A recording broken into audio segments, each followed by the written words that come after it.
Mungkin kita sedikit membahas berkaitan dengan dinamika yang terjadi di pasar modal dalam beberapa waktu terakhir begitu ya. Mungkin tanggapan dan juga respon dari BP Jam Sostek terhadap volatilitas pasar utamanya di awal tahun 2026 ini seperti apa? Ya, saya kira kalau untuk investor institusi ya, apalagi yang berinvestasi di pasar saham, volatilitas itu adalah sesuatu yang wajar lah ya. Dan kami di BPJS Ketenagakerjaan tidak bisa reaktif karena dana kelolaan kami ini sangat besar sehingga waktu kami melakukan penempatan itu kita harus melakukan proyeksi atau juga prediksi mengenai arah market, baik itu jangka panjang, jangka menengah maupun jangka pendek. Artinya kita tidak bisa reaktif gitu ya. Dan dengan dana yang sangat besar ini tentunya pada saat kita membeli harus ada lawan gitu ya. Harus ada likuiditas sehingga sebenarnya dalam posisi market yang sedang sell off itu adalah kesempatan bagi kami untuk menambah alokasi di saham sebenarnya. Oke, baik. Artinya manajemen cash flow cukup penting begitu ya, sehingga akhirnya ketika market drop ini justru menambah alokasi ke depannya. Tapi overall mungkin Pak, kita berbicara evaluasi dari BP Jam Sostek ya untuk keseluruhan market domestik kita seperti apa sih sebetulnya mungkin dalam beberapa waktu terakhir ya, tidak hanya di tahun 2026 karena di tahun lalu ini cycle yang kita lihat di market kita kan cukup berbeda dibandingkan tahun-tahun sebelumnya begitu. Nah, ini seperti apa mungkin? Iya, kembali lagi saya katakan tadi bahwa kita di BPJS Ketenagakerjaan di dalam melakukan investasi dan juga penempatan investasi kita punya outlook gitu ya, prediksi mengenai kondisi pasar 5 tahun, 3 tahun maupun dalam jangka pendek. Mungkin kalau kita lihat di tahun lalu, terutama di bulan April pada saat ada kebijakan tarif dari Donald Trump itu kan juga ada market sell off. Dan saya pada saat itu diundang juga ke CNBC dan saya katakan bahwa BPJS Ketenagakerjaan memang punya rencana untuk meningkatkan alokasi kita di saham. Jadi memang sejak 2021 sampai dengan 2025 itu penempatan saham kita alokasinya semakin tahun semakin turun gitu ya. Memang karena pada saat 2021 kita melihat outlook dari pasar saham tidak terlalu menjanjikan sehingga kita secara sadar mengubah alokasi kepada lebih banyak kepada fixed income. I see. Tapi di 2025 terutama di bulan April itu kita melihat bahwa alokasi kita di saham sudah terlalu kecil dan kita ingin meningkatkan alokasi di saham. Karena juga kita lihat pada saat itu ada kecenderungan US dollar itu melemah dan biasanya pada saat US dollar melemah itu emerging market equities termasuk Indonesia saya kira ke depan akan semakin positif gitu. Jadi sejak 2025 kita sudah mencanangkan bahwa kita akan meningkatkan alokasi di saham bahkan sampai dengan 25% dari dana kelolaan.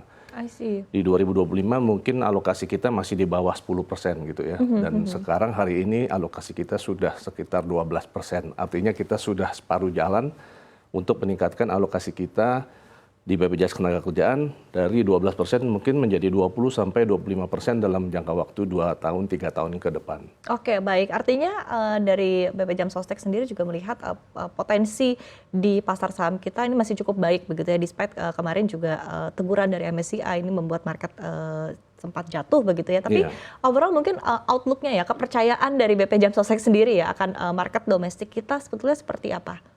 Ya, saya kira kalau kita invest di saham itu kan sebenarnya vote of confidence ya terhadap perekonomian secara umum gitu ya. Dan kita masih sangat yakin bahwa ekonomi Indonesia ini jauh lebih menarik dibandingkan ekonomi lain yang ada di dunia. Karena pertumbuhan ekonominya masih sangat besar, lalu juga ada bonus demografi dan lain-lain. Jadi saya kira kebijakan kita untuk meningkatkan alokasi di saham itu adalah bentuk dari kepercayaan kita terhadap perekonomian Indonesia. Dan jangan lupa bahwa pada saat kita melakukan investasi di BPJS Ketenagakerjaan, kami tidak investasi untuk 1 atau 2 tahun, ya karena alokasi kita di saham itu didrive oleh liability. Liability kita itu adalah sebagian besar orang-orang muda kan, karena kita ada bonus demografi sehingga pekerja di Indonesia itu mayoritas adalah orang-orang muda. Yang mana mereka baru akan pensiun 20 sampai 25 tahun yang akan datang. Jadi kami di BPJS Ketenagakerjaan sebenarnya mengalokasikan saham ini adalah untuk kepentingan para peserta yang masih muda. Karena mereka punya waktu untuk menunggu 20 sampai 25 tahun Dan pada saat 20-25 tahun kami yakin bahwa performa dari saham-saham yang kita beli hari ini akan jauh lebih baik returnnya ya dibandingkan kalau kita misalnya taruh di deposito ataupun di surat hutang. Oke, tadi sekali lagi kepercayaan dari BP Jam Sostek juga cukup besar begitu ya untuk market kita, tapi kita balik lagi mungkin pemilihan saham-saham dan juga sektornya begitu Pak Edwin. Seperti apa sih sebetulnya yang masuk ke dalam kriteria dari BP Jam Sostek? Karena balik lagi kan ini jangka waktu yang panjang begitu ya, dan ini kan juga sebetulnya uang yang diinvestasikan ini kan berasal mungkin juga dari iuran dari anggota BP Jam Sostek sendiri begitu ya, sehingga mungkin pertanggungjawabannya memang tidak hari ini tapi di kemudian hari begitu. Nah,